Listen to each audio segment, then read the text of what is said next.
It's clearly Warrior here. He's Matter Bomber. I'm actually gonna go with the more chaotic pick of the Matter Bomber.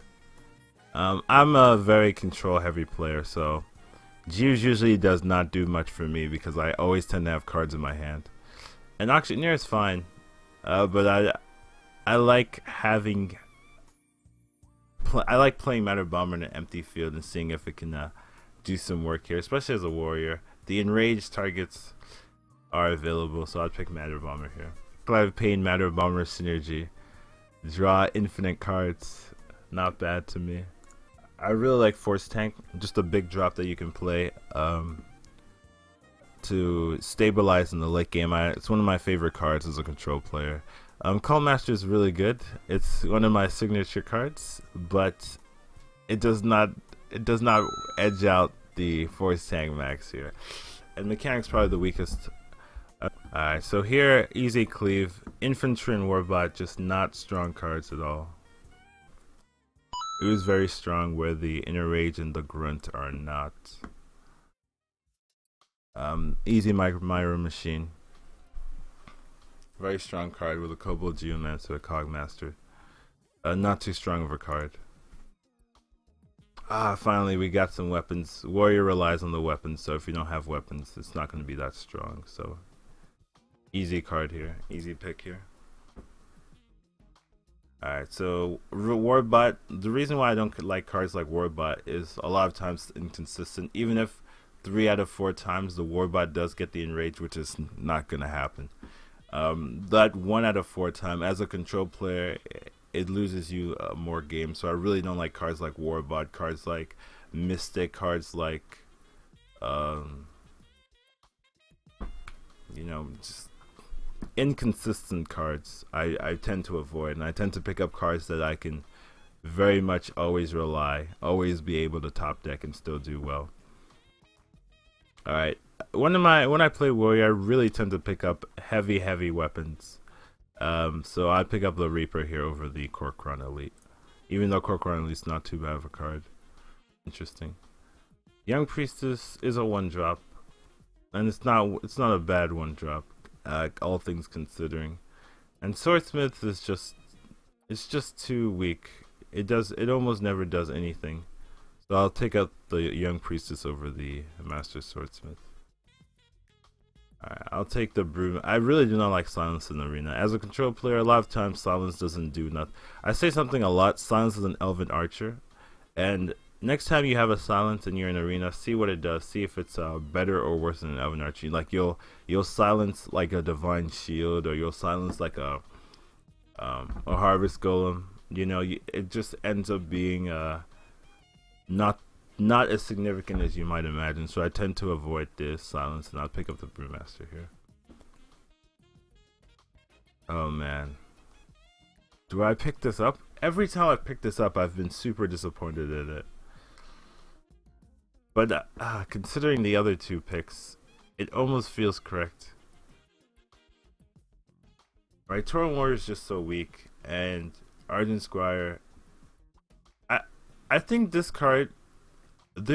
One of my friends was telling me how they use this card effectively, and what they said is they pretty much just drafted a Face Warrior, so they aimed face every time with Warmog. So either it went face, which was their intention, or it hit a creature, which wasn't bad. So that was one way they found the use of this card. But usually, I would say never keep this card early. Play this card in the late game, where face isn't as game-changingly bad. Take another Force Tank over the Execute. Yeah, definitely the second Force Tank. I'm really heavy in control, and Force Tank Max is one of my favorite cards. I don't need the Execute. I'll take another Cleave over the Ghoul. Taking out 2/3/2s is just really game-changing in my opinion. Versus the Ghoul, you have to rely on having a bunch of minions, which is not the most. Still considering the Cruel. I think having the double Cleave with the Cruel, you can just gives you more reach. So I'll take the Cruel here. Even though I am looking at that Silverhand Knight. Here, easy heal, but Being the control as we are, we do tend to take a lot of damage sometimes. So the heal bar will let us heal back up. Yeah, I know, Sean. I know. Applications and scholarships. I understand. I appreciate you coming back. Here's Easy Truck. The other two are not that great of cards. This one's close between the Hana Creeper and the Dark Scale Healer. Hana Creeper.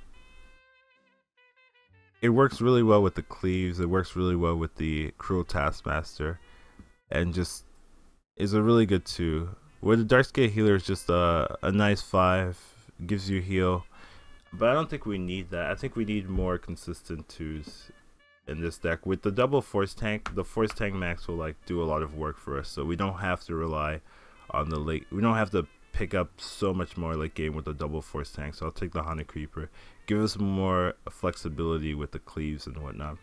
Here, I really, as a control player, I like cards that survive AoE and stuff. So Goblin Stalker is really good. It's the stealth combined with the 3 health means that Holy Nova Consecrate's never going to truly affect it too much. Even if it gets consecrated, it's still a 2/1 with stealth. Not too bad. So it's a really good card here.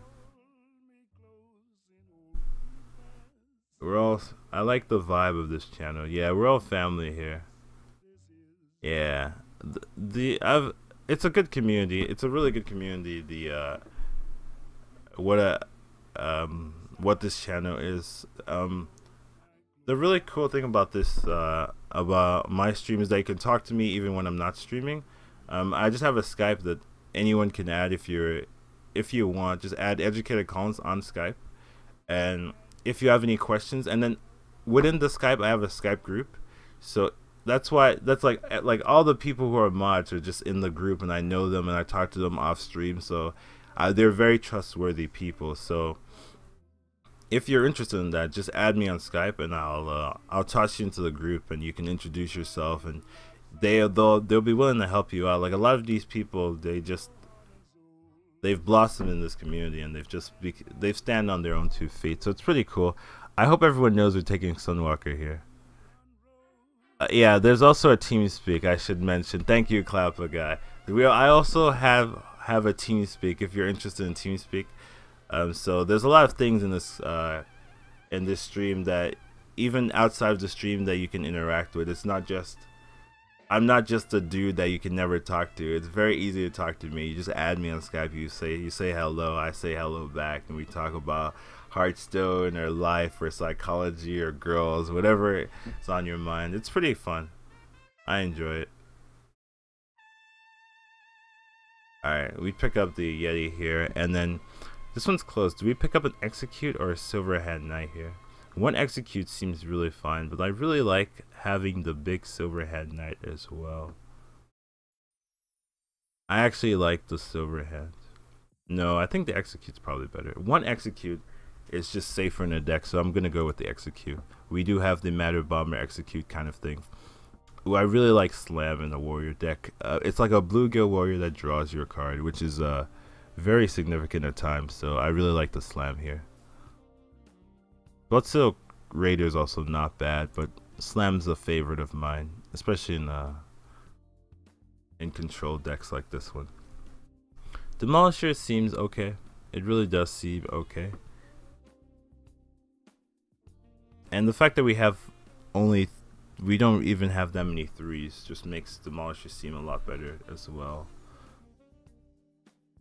They're better than Mortal Strike though. Mortal Strike isn't that good anyways. I'm actually gonna pick up the Demolisher here, just because we don't have that many 3s and it looks like a decent card at this point.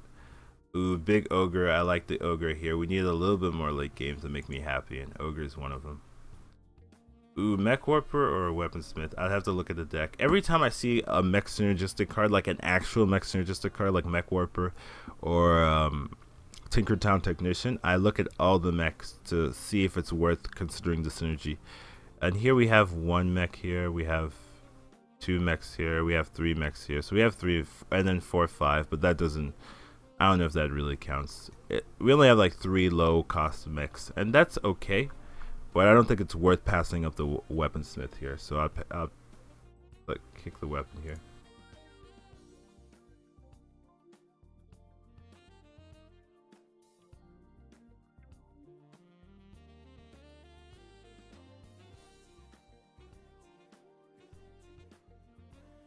Really like the commentary, Collins. Well, I appreciate it. Alright, so here we can have all of these cards are pretty top tier. Ogre Brute's really nice 3. Haunted Creeper is really nice 2. Cruel Taskmaster is really nice 2. So this is a real preference pick. What are we missing in this deck, and what do we want to fill? And I know what we're missing. We're missing 3 drops, so I'll pick up the Ogre Brute just to fill in that 3 drop that we're actually missing. So it's pretty easy if you realize that. Ooh, we have an Argent Commander. Argent Commander, really strong 6 drop. Lets you and gives us some more late game potential. So I really enjoy the Arch Commander here. 2 slams seems really good. 2 trogs though also seems really good. We only have 4 drops. 2 Cruel Taskmasters also seem really good. They all seem really good. I like the slam. I like slamming into like a force tank or slamming into like an Argent Commander. I really like the slam and what it brings to the table, so I'll pick it up. And last but not least, the Bouncing Blade. Do we have any pirates at all to consider? It does not look like we have any pirates at all. So I'll take the Bouncing Blade, try to use it like a deadly shot, or I could even take the Mountain Giant if we want more big stuff, but I don't think we need more big stuff. So I'll take the Bouncing Blade, maybe use it with the Acolyte of Pain or something, right? That's really the only combo, but it's good to be aware that the combo exists. Okay, this deck's it's